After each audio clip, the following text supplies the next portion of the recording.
So చాలా మందికి type 1 diabetes అంటారు, టైప్ 2 డయాబెటీస్ అంటారు. ఇలా వేరియస్ టైప్స్ ఆఫ్ డయాబెటీస్ అనేది ఉంటాయన్నమాట. సో ఏంటి టైప్స్ ఆఫ్ డయాబెటీస్ అంటే టైప్ 1, టైప్ 2 కాకుండా ఇంకొన్ని వేరే రకాల డయాబెటీస్ కూడా ఉంటాయి.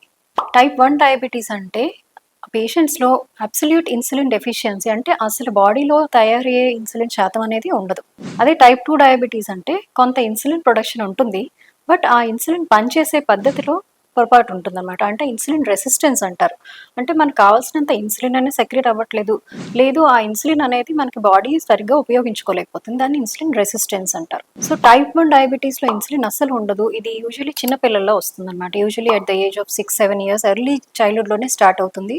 వీళ్ళకి ఈ డయాబెటీస్ అనేది లైఫ్ లాంగ్ కంటిన్యూ అవుతుంది. అండ్ ట్రీట్మెంట్ యూజువల్‌గా మన ఇన్సులిన్ ఉండదు కాబట్టి ఇన్సులిన్ ఇవ్వాల్సిన అవసరం పడుతుంది. వీళ్ళకి టాబ్లెట్స్‌తో షుగర్ కంట్రోల్ అవ్వదు. వేరేస్ టైప్ 2 డయాబెటీస్‌కి వస్తే ఇన్సులిన్ రెసిస్టెన్స్ ఉంటది. కొంత ఇన్సులిన్ బాడీలో సెక్రీట్ అవుతుంది కాబట్టి టైప్ 2 డయాబెటీస్‌లో మెడిసిన్ స్టార్ట్ చేయొచ్చు. మెడిసిన్స్‌తో చాలా వరకు కంట్రోల్ అవుద్ది. ఇన్ లేట్ స్టేజెస్ కానీ లేదంటే కాంప్లికేషన్స్ ఇలాంటివి వచ్చినప్పుడు టైప్ 2 డయాబెటీస్‌లో కూడా ఇన్సులిన్ మొదలు పెట్టాల్సి వస్తుందన్నమాట. సో ఈ బేసిక్ టైప్స్ ఆఫ్ డయాబెటీస్ ఎందుకు మనం డిఫరెన్షియేట్ చేసుకోవాలి అంటే ఒకటి ట్రీట్మెంట్ మారుతుంది.